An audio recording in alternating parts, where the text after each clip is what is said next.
Hello, and welcome to Politics for the People. I'm your host, Michael Striano. Thanks for listening and joining in the conversation. You can find links to our Patreon and Instagram in the show notes and sign up for our weekly newsletter. Don't forget to subscribe if you haven't and leave a review wherever you get your podcasts to help others find the show. Okay, let's get to it. Today's episode is a bit different. I had a conversation recently with Jordan Hill from Where's the Policy, and we talked about everything from the importance of civics education to voter suppression and what campaigns will look like in the future. This is an abridged version of the full conversation. For the full audio, head on over to our Patreon page, linked in the show notes, and support the show for as little as $3 a month. You can join in the conversation and help steer the show where you want it to go. One last note. I was recording in my apartment in New York, so I did my best, but I didn't have the ability to edit out all the sirens and normal sounds you hear living in an apartment. Here's my conversation with Jordan. Is what's going on right now around the country voter suppression, or is it a completely antiquated system that is just incapable of doing what it needs to do? I'd say it's almost all of them, man. Yeah. It's like some countries they have the voting days off, which honestly is a great policy. It's really difficult for folks to be able to prioritize long-term structural changes in their life and focusing on that if they don't even have time dedicated to it. But I think there's other pieces where there's active voter suppression. So I'm sure that you've heard about Cambridge Analytica before. Yeah. They were a data company. There's a big whole campaign where they were able to start micro-targeting people to dissuade them or disillusion them from voting. Not so much to convince them to the other side, but being able to statistically target people that they would get them disillusioned enough. And I think it comes from a lot of tribal politics. What was it, in the 2016 election, there was 40% of eligible voters didn't vote. Mm-hmm. And we don't prioritize any type of digital voting work. We don't prioritize any type of Mailin stuff is just like a Hail Mary now. We said we wanted to do it, and now it's partisan to talk whether it's good or bad or why. Now you're starting to see folks try to basically stack the court on either side, because this is going to end up like 2000 again with the hanging Chad issues. It's a complex issue. I've been questioning recently with everything that's going on with voting difficulties in not just quote unquote red states, but also quote unquote blue states. You know, I think we've gotten to the point where you can't say it's a party issue solely, you know, and that's kind of why I've started to question, have we just gotten to the point where we have a massively inadequate voting system? You know, because we have, I mean, that it's all right. It's just that simple. I think that there's suspicion has been all around, the rage. You have bias in the media from either side. You don't trust particular sources. You already have the decentralization of media where you're starting to have individual creators really own their own lane. It's unfortunate that the parties are not incentivized to be able to invest in this. This has become a problem. Yeah. And I feel like there's this profound misunderstanding of who actually has the power to influence our elections. All these people are terrified that the election results are going to be invalid because either Donald Trump or Joe Biden is going to personally reach down and influence the election. And I can't tell you how many times I just end up sitting there rubbing my temples like that's not going to happen. It's the whole point of the whole experiment is that we have 50 different ways to be able to metastasize into what the federal level ingests. Right. It comes to the accountability thing. It's why are you not paying attention to your governor as much? Why aren't you paying attention to your state electorates as much? How do you start building up a little bit more energy to be able to know and communicate with them?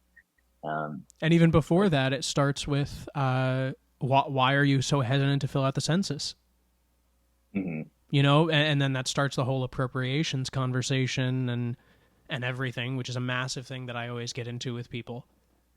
Whenever people what's your census take? What do you hear about the census? I haven't heard this too much in my circles. I'm super curious. Oh, really? There's a lot of misinformation. And if you look, there was actually a huge misinformation campaign during this election cycle and the census and everything in Spanish language communities. All the ads were in Spanish, so they had no reason not to trust it. Wow. And it And was this is through via all, social media, right? it was via social media. It was kind of like Incredible. local outlets, like conservative local outlets had it. Hmm. And it's terrifying because it encouraged people to not engage in the census, encourages them not to vote. Hmm. And it's kind of getting at what you were saying before, how there was that massive, with Cambridge Analytica, that massive campaign just to dissuade people and confuse them. To me, the thing that's easier to make the case for people of why they should take the census is because of appropriations. Everybody always gets upset about tax rates, and I always tell people tax rates are not what you should be complaining about. You should be complaining about appropriations, where that money's going. Because otherwise, it's just such a heady topic. You know what I mean? Yeah, no, that's actually a really good point. And you're kind of getting into the other ones, like where's the money flow? Like political power can be so arbitrary, especially amongst folks who feel like they have none. But you can really make a change. To being tactical and sending like a ton of letters, yo, we just got 50,000 letters from people like that are addressed in our district, in our state, that they're upset with some legislation that we did. Now I have to go through all of it. You just create media stories, Yeah. like right out the gate. And then you start changing the perspective on a higher level. If there's a tweet storm, like of a bunch of different people that are immediately going after somebody for the news might pick it up. People might get into trend. One benefit of having someone as, I'll use the word volatile because I think that nobody will get upset about that, as Donald Trump as president, is he's shown himself to be very susceptible to pressure like that. Mm-hmm. I mean, he came out and said we are not going to have a stimulus package before the election. And within a matter of, what was it, like 6 or 8 hours or something like that, because of the backlash that he got from normal people on both sides, he came out and said, no, we're going to have coronavirus relief. Don't worry. But it's going to be the best coronavirus. Then he went off on his thing, but Yeah. it still got him to reverse course.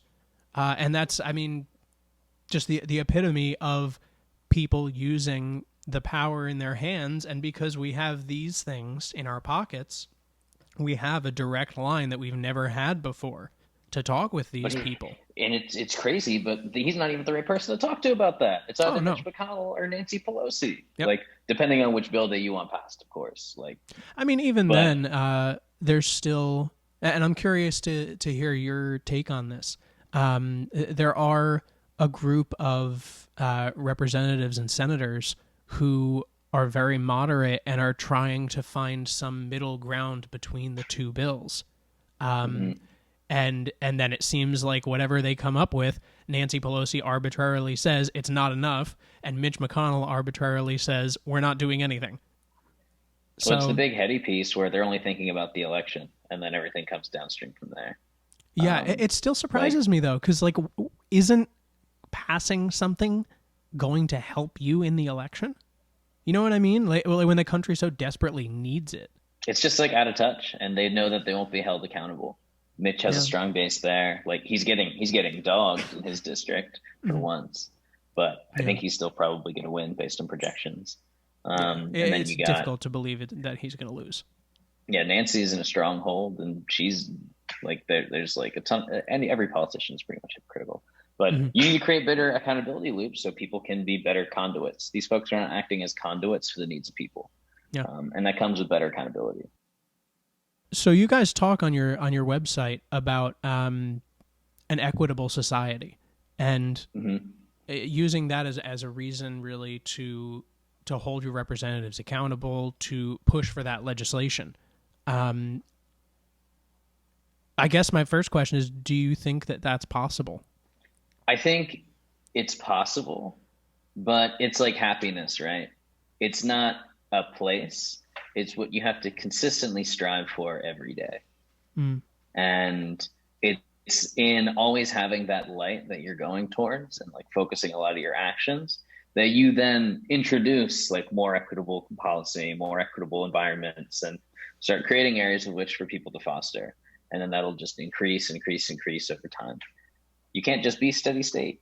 Maybe that's with term limits. Maybe that's like always introducing new blood. Like our technology policies, frankly, lacking a ton, but it's because we have people who have no idea to understand about it, understand the abstraction. Yeah. Do you think people don't push for that and push to hold their representatives accountable because they don't really understand what's going on? Or do you think the system has been built to just a little bit confuse things and make things more difficult so that along the way there's a lot of detours? Does that make sense? Yeah, I mean, I think I would agree with that. I'm hoping that we get to the place where it's less controlled. Like we've had condensed institutions that deliver us information for years and years and years and years. And you're able to control the message, you're able to control the information drip to an extent. You're like able to reduce like the corroboration of other people to be able to have novel ideas or be able to gain political power.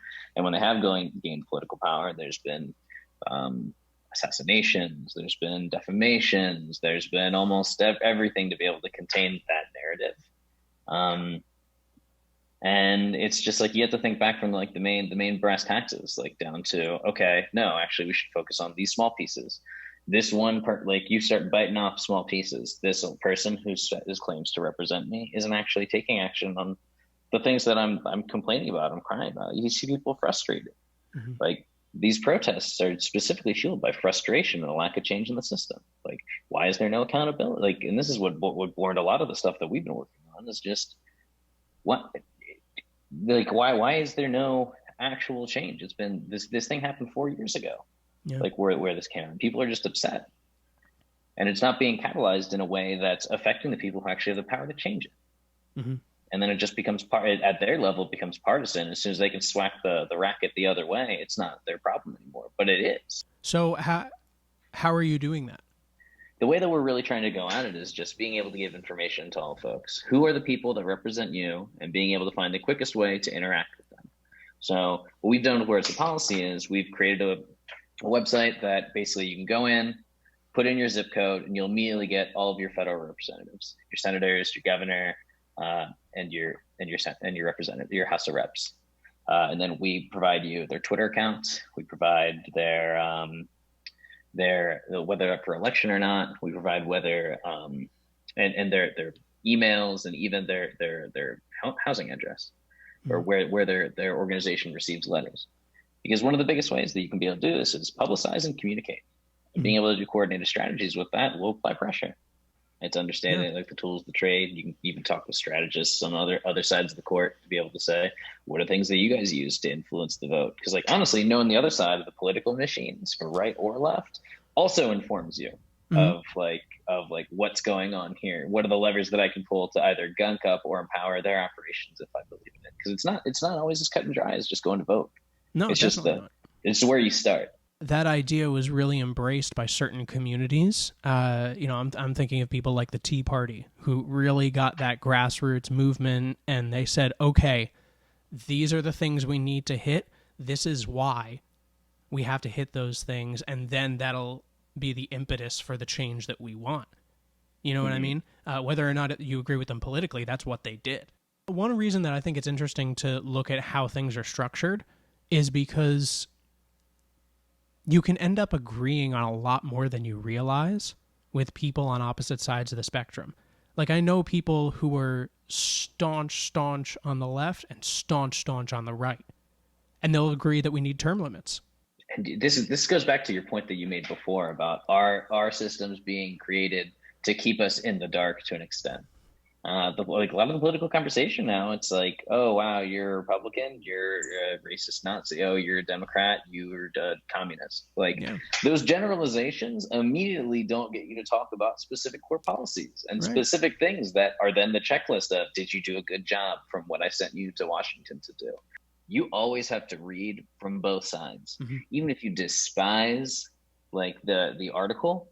Like you can't have a conversation in an organization or in a system that's set up of multiple people participating if you don't understand their point of view. How are you going to negotiate? How are you going to have a real conversation? How are you going to show empathy? There's zero empathy in politics right now. Right. I don't care about your concerns, so you're not going to care about mine, and then we're going to be in a perma stalemate. Mm-hmm. Like, how the hell are we going to get anything done in an environment like that? You guys recently had the Who's on My Ballot event, right? Do you want to talk about that a little bit? Yeah, so we're doing an event like where we were basically going to be able to walk through folks on who's on their down ballot and how to be able to break that down and be able to do research, like, and be able to get informed. Because like now, honestly, one of the best things about the mail-in ballot, whether you're going to mail in or not, is you receive who's on your down ballot and you can start spending time doing research. So guiding people to what are the right resources, what are the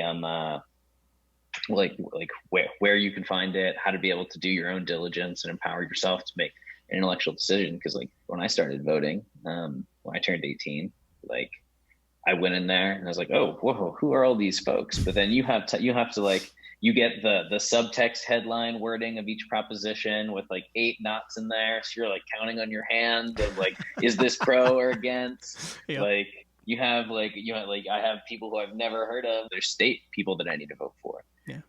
But being able to start looking at what's available there and making an informed decision is, again, beating the media blinders in your own way. Giving yourself the time to actually do that instead of being pressured at the voting booth. It's stuff like that we find super important. Is just connecting people to information and doing it quickly and making it easy. I do want to make sure we take time to talk about looking ahead. And because your platform right now is so geared towards the election, and I keep saying this to people in real life and on my podcast, like, the election is now. The election isn't on November 3rd. The election ends on November 3rd. It's going on right now. So another plug, go out and vote. Big time. Yeah. Vote early, make your plan now. Yep.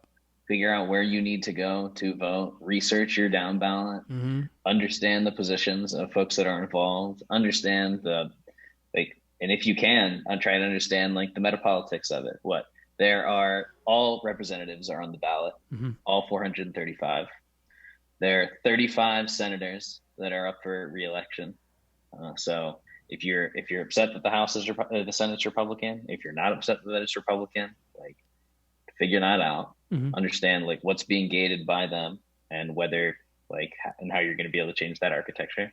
And then for on the state side, there are 11 governors up. Yep. Huge influence, just being able to take some state power back. If you like what's going on, reinforce it. If you don't, take care of it. Right now, everything in politics is so clearly geared towards the election. So what's going to happen on November 4th for you guys? Is we're really focusing on the future. Like, how can we enrich the process next time? Where did people have fallouts? What were the things that were least understood?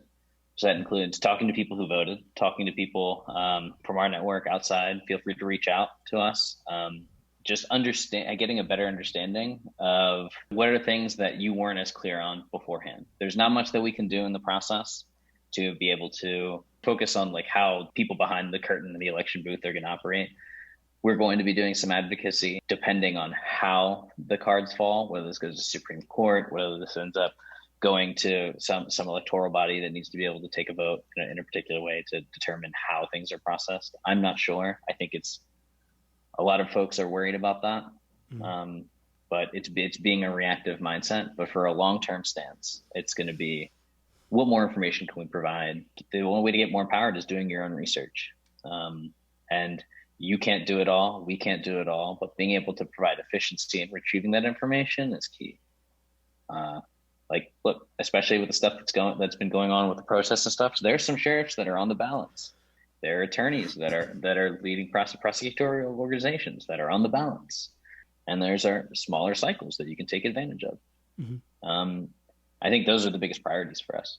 It'll be interesting to see, based on the results on election night, how the right changes their tune about the mail-in ballots. I hadn't even thought of this, to be honest. A friend of mine was saying, if Biden is up even just a little bit on November 3rd, watch. All of a sudden, everything from the right is going to be, whoa, whoa, whoa, whoa, whoa, we have to count the mail-in ballots. You guys on the left pushed so hard for mail-in ballots, and we gave it to you. Now we have to count them. So we'll see what happens, but it would certainly be an interesting turn of events. It's 100% how it would fall too, because both sides flip flop when it's advantageous. Yep. If exactly. morals are ever in it, it's just rhetoric. Like especially that you've seen like prior with this whole Supreme Court thing. Like it's just power and the ability to exert it. I talked about that a little bit in my filibuster episode, and I talk about it more in a coming episode about the executive order.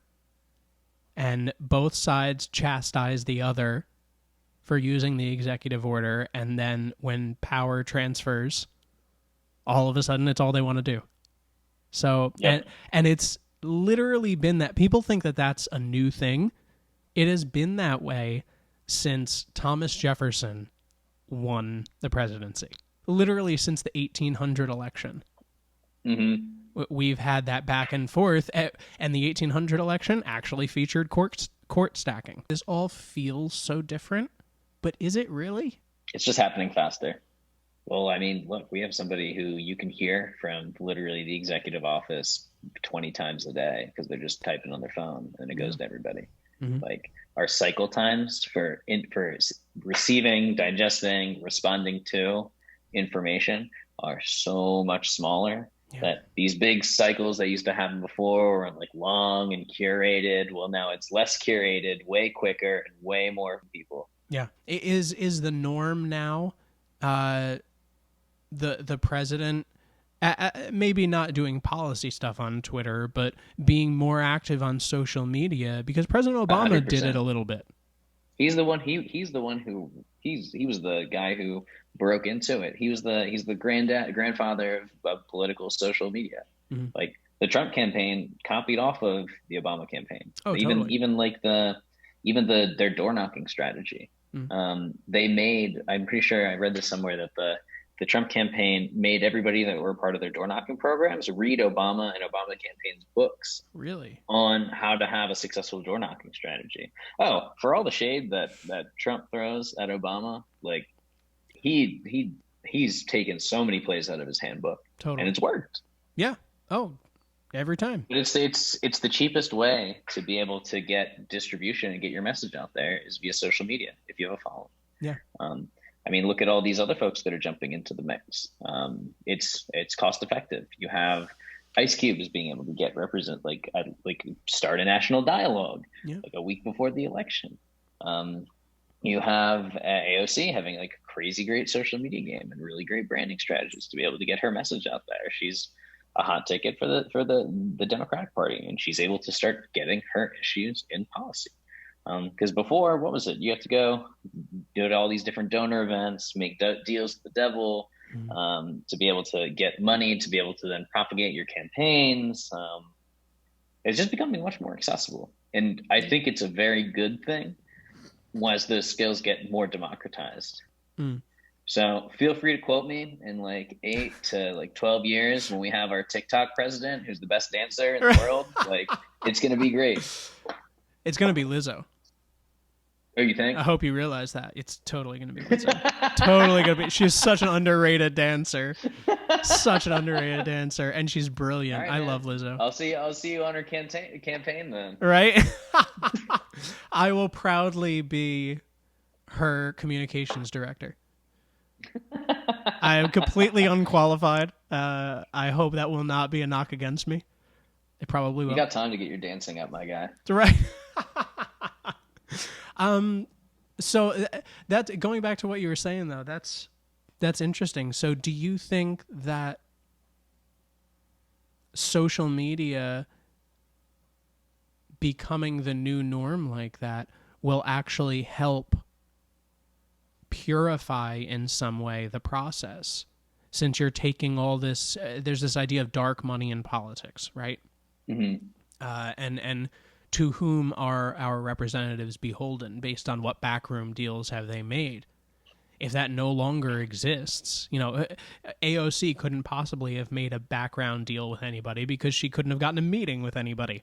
So, someone like that, does that add an air of purity, I guess, because I can't think of a better term, to politics again if that becomes the new norm? It's going to start. I don't think purity is purity from dark money. I'll agree. At least it incentivizes people to not require money, but require a lot of thought in their message, for better or for worse. Like if you're able to go viral over your political ideals, and you're able to garner a following, and then be able to lobby for change, that's incredible, especially with these grassroots movements, and then start catalyzing ways to be able to receive funds. Like look at hyper successful folks like Bernie Sanders. He was able to collect small checks across the board from just having savage like meme and and structured donation strategy. And you could say the same with Trump. Like there was a lot of user generated content that drove him into the White House. So do you think that the power of social media could come at somewhat of a cost because you're kind of weeding out more informed political voices with experience behind them? I think that it needs to. That's a really good question. I think there's a lot that's lost in the mix with it, but I don't think there's any way that you can refine it better. I mean, it comes on the other end where it's like you have to hold politics to such like a higher like piece to be informed about it, but I don't think we can come back from that.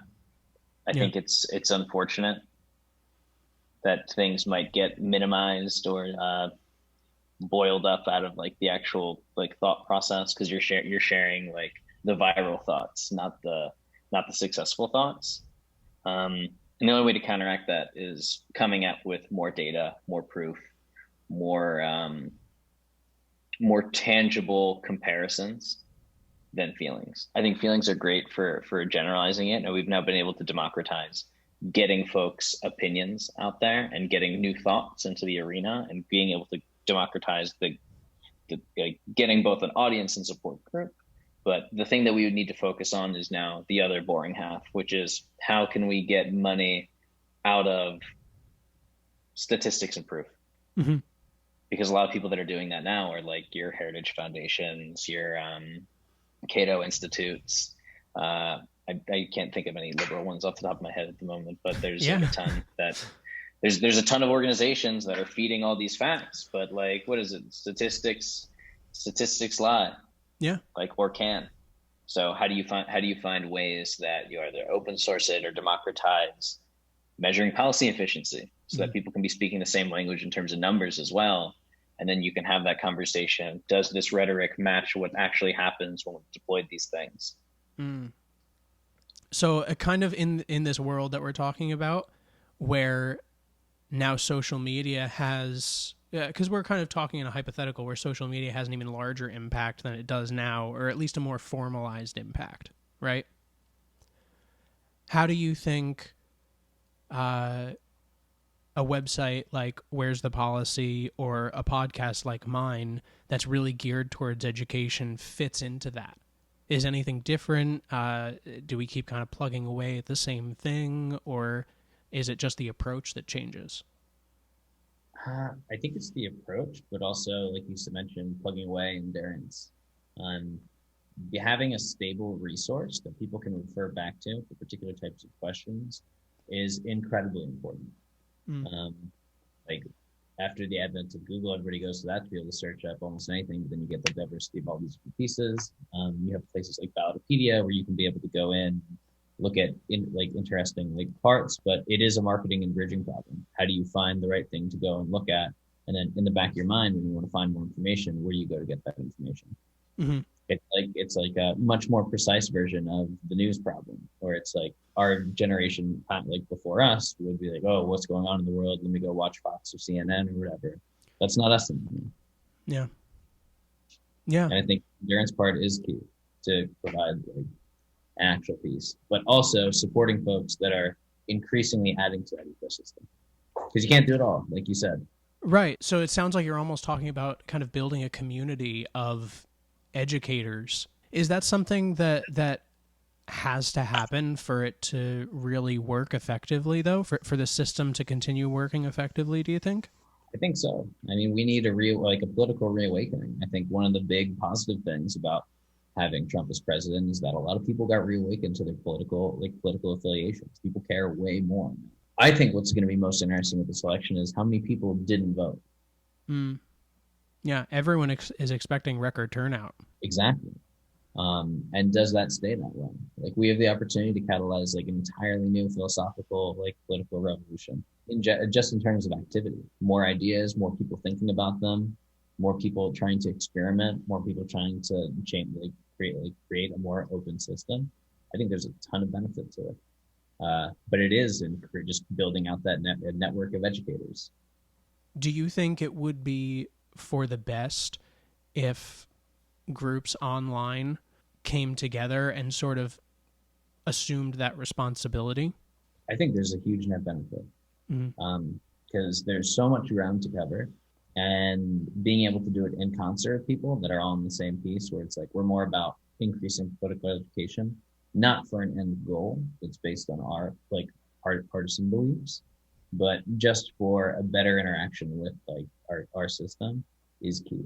A lot of the problems that we're coming to are existential problems for not our generation, but maybe 2, 3, 4 generations down the line.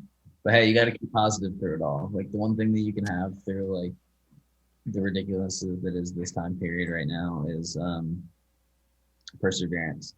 Definitely. And a positive outlook at the end of the line. It's kind of getting towards the end now. I'd love to give you one more plug for the website, give them the URL and where they can follow you on social media and everything. Yeah, for sure. So we are Where's the Policy. You can follow us along at where'sthepolicy.io. We're at Instagram is Where's the Policy, Instagram.com/Where's the Policy. Please follow us. We put through a lot of content on there for voting information, etc. And our main website setup is you come to our website, put in your zip code, you can get all your all your representatives, your governors, and your senators' contact information to be able to start applying some political pressure and garner for some accountability. And please reach out to us if you have any requests for particular new products or particular new aggregations. We're more than happy to be able to help out. And go vote. Yes, please. As we said earlier, the election has been going on for weeks. November 3rd is no longer election day. That is the end of the election now. Mm-hmm. So please... not the end of the election, the end of submission. Exactly. Then the fun part starts, you know? Yeah, buckle up. Oh, man.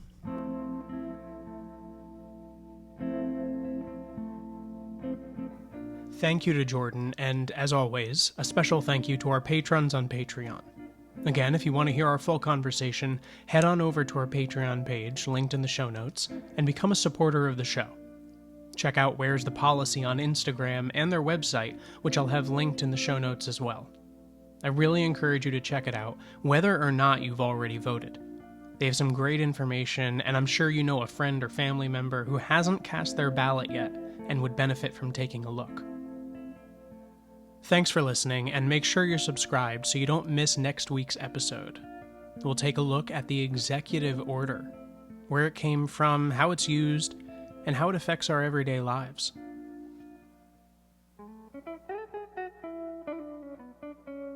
Thanks for listening, and a special thanks to our patrons on Patreon for your help in making this happen, and all those who have left us a review.